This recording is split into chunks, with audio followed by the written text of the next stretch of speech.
हमारे घर में 3 लोग रहते हैं। एक तो वो रहते हैं जो हमारे बुजुर्ग हैं, बड़े हैं। एक वो रहते हैं जो हमारे हम उम्र के लोग हैं। एक वो हैं जो हमसे छोटे भी घर में रहा करते हैं।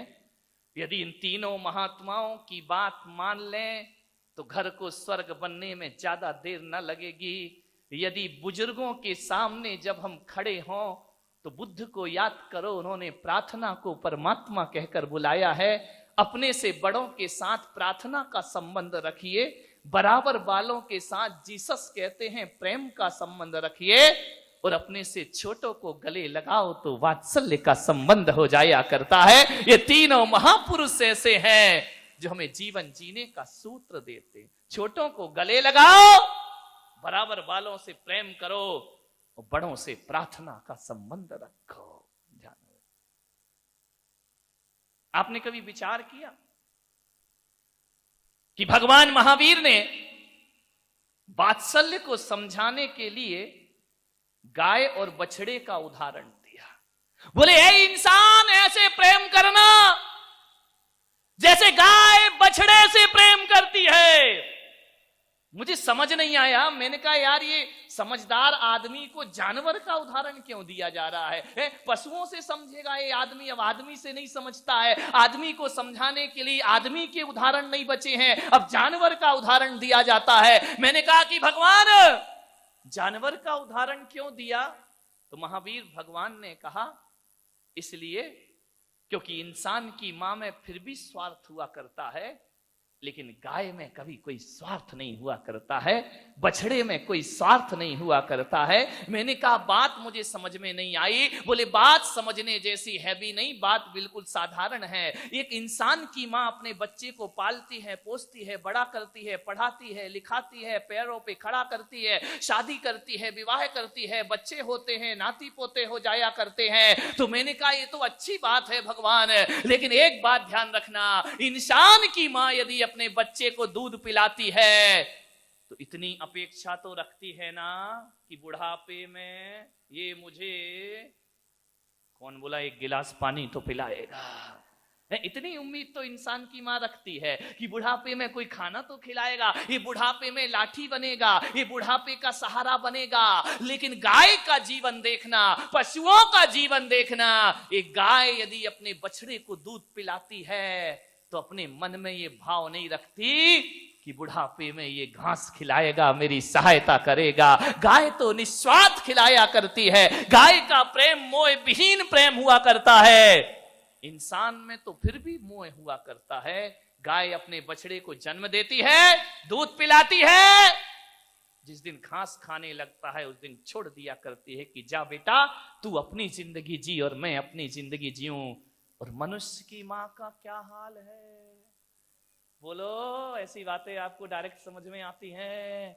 ध्यान रखिए, गाय तो बड़ा करके बछड़े को छोड़ देती है, लेकिन इंसान तो मरते दम तक बछड़े को नहीं छोड़ना चाहता है। इतना मोह में जिया करता है, इतनी आसक्ति में जिया करता है कि अपने बछड़े से ही प्रेम नहीं करता ये आदमी, बछड़ों के, बोल दो, बछड़ों से भी प्यार करता है। कितना मोह में जीता है इंसान। प्रेम बहुत है तुम्हारे जीवन में, ऐसा नहीं है कि तुम्हारे अंदर प्रेम नहीं है, बहुत प्रेम है, लेकिन सारा प्रेम पड़ोसी के लिए है। घर में नहीं है। घर में तो महाभारत मची हुई है, घर में तो तनातनी मची हुई है, घर में तो एक दूसरे को देखना पसंद नहीं कर रहे। जितना प्रेम तुम अजनबी से करते हो उतना प्रेम अपने परिवार से नहीं किया करते हो। अजनबी तो फिर भी ठीक है, बड़े बड़े शहरों में तो आदमी से ज्यादा प्रेम कुत्तों से हुआ करता है। हम बिहार कर रहे थे, सुन रहे हो?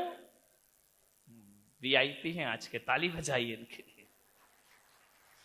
जितना प्रेम, जितना प्रेम, जितना प्रेम आदमी जानवर से करता, बिहार कर रहा था मैं।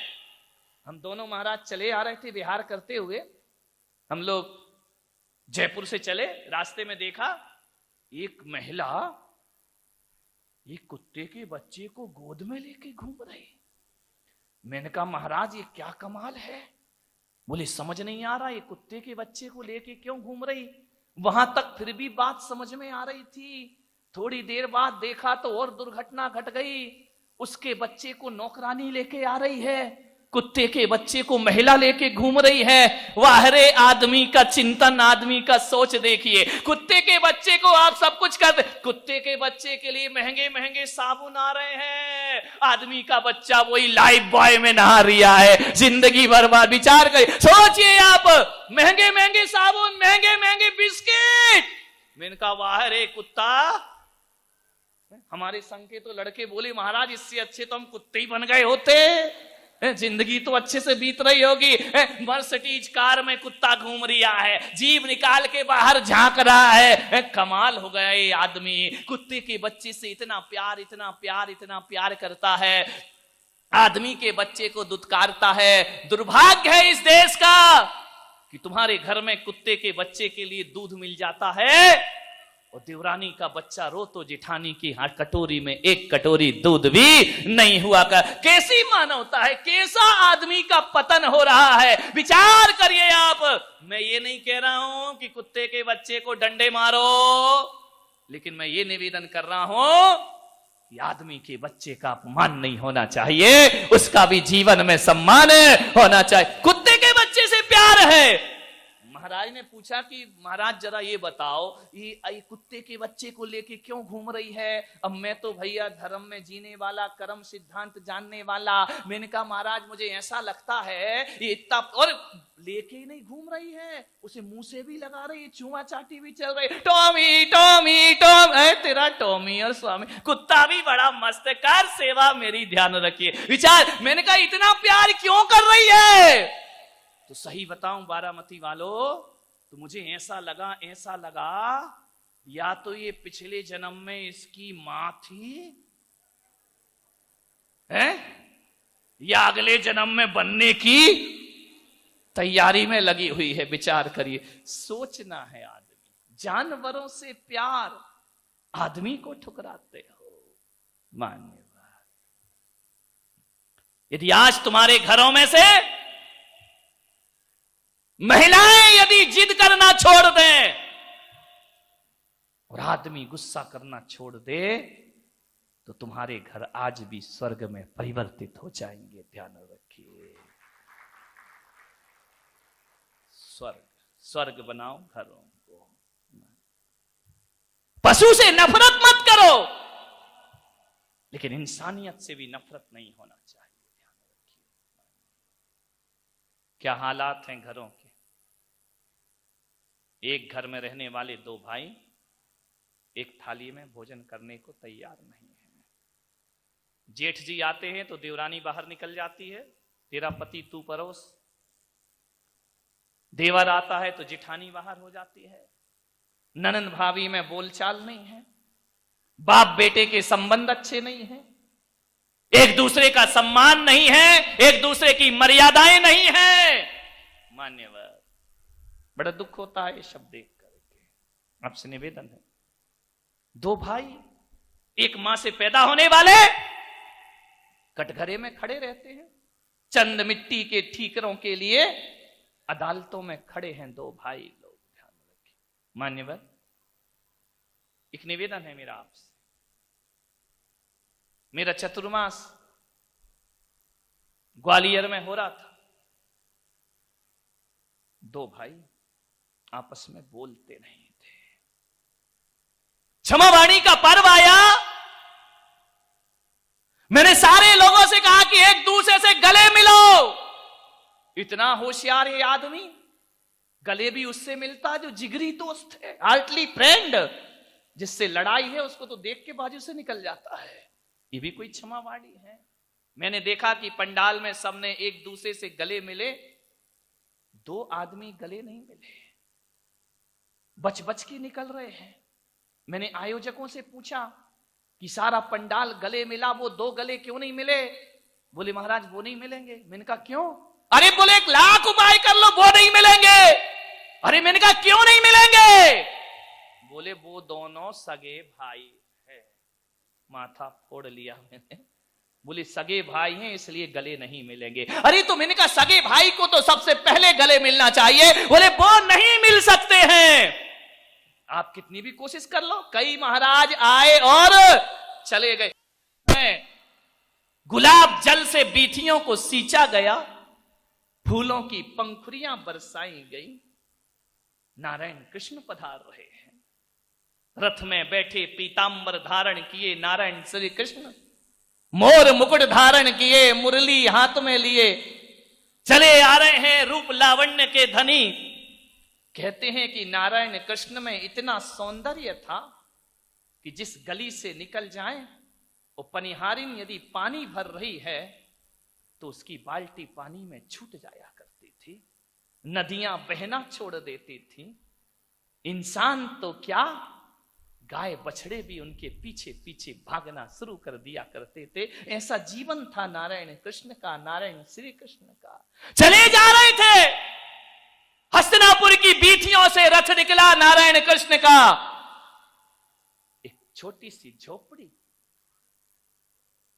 एक खड़ी है इंतजार में, क्या ये नारायण कृष्ण मेरे घर में पाहुना बनकर आएंगे? फिर उसे लगा नहीं, ये तो सम्राटों के घर जाते हैं, मुझ अभागिन के घर कैसे आएंगे? कृष्ण ने देखा उस बुढ़िया को, मुस्कुराए, रथ आगे बढ़ गया। पहुंचे हस्तिनापुर में, दुर्योधन से संधि का प्रस्ताव रखा कि तुम कुछ मत करो, पांडवों को 5 गांव दे दो, पूरा हस्तिनापुर तुम ले लो, ये भाई भाई की लड़ाइयां अच्छी नहीं होती हैं। दुर्योधन ने कहा कि नारायण ये नहीं हो सकता है, 5 गांव की बात करते हो, मैं तो उन्हें सुई की नोक की बराबर भी जमीन देने को तैयार नहीं। दुर्बुद्धि दुर्योधन को कौन समझाए? नारायण कृष्ण ने बहुत समझाया, दुर्योधन को कुछ समझ नहीं आया। तो नारायण कृष्ण ने कहा कि सावधान दुर्योधन, यदि शांति का प्रस्ताव तुम्हें मंजूर नहीं है तो कुरुक्षेत्र तुम्हारा इंतजार कर रहा है।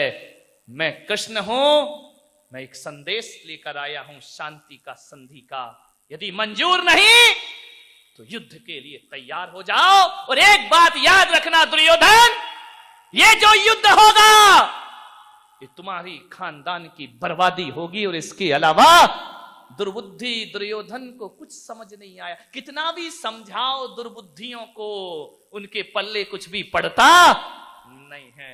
बातें हुई राजनीति की, दुर्योधन ने कहा कि नारायण ये तो बात हो गई राजनीति की, आप हमारे महल में पधारे हैं, चलो 56 भोग तैयार है, मोहन भोग तैयार है, भोजन करिए। कृष्ण ने कहा कि नहीं दुर्योधन, आज नहीं, फिर कभी, फिर कभी। तो दुर्योधन ने कहा कि नारायण मैंने आपका प्रस्ताव स्वीकार नहीं किया, इसलिए आप मेरा भोजन स्वीकार नहीं कर रहे हैं। कृष्ण ने कहा ऐसी बात नहीं दुर्योधन, आज मेरा निमंत्रण कहीं और है। लौट आए दुर्योधन के महलों से, दरवाजे बंद हैं, दरवाजा खटखटाया नारायण कृष्ण ने, अंदर से आवाज आई कि बाद में आना, अभी मैं घर में अकेली हूं। क्या मर्यादाएं थी पहले की, अभी नहीं खोल सकती दरवाजा। काकी दरवाजा खोलो, देखो तो कौन आया है। काकी ने कहा कि कोई भी आया हो, मैं द्वार नहीं खोल सकती हूं। आवाज आई, काकी बहुत भूख लगी है मुझे, सुबह से कुछ नहीं खाया मैंने, तड़प रहा हूं भूख से, मेरे प्राण संकट में है। जैसे ही भीतर आवाज गई कि कोई भूखा है, तो फिर सारी मर्यादाएं इस देश की महिलाएं छोड़ देती हैं कि मेरे दर पे यदि कोई भूखा आया है तो द्वार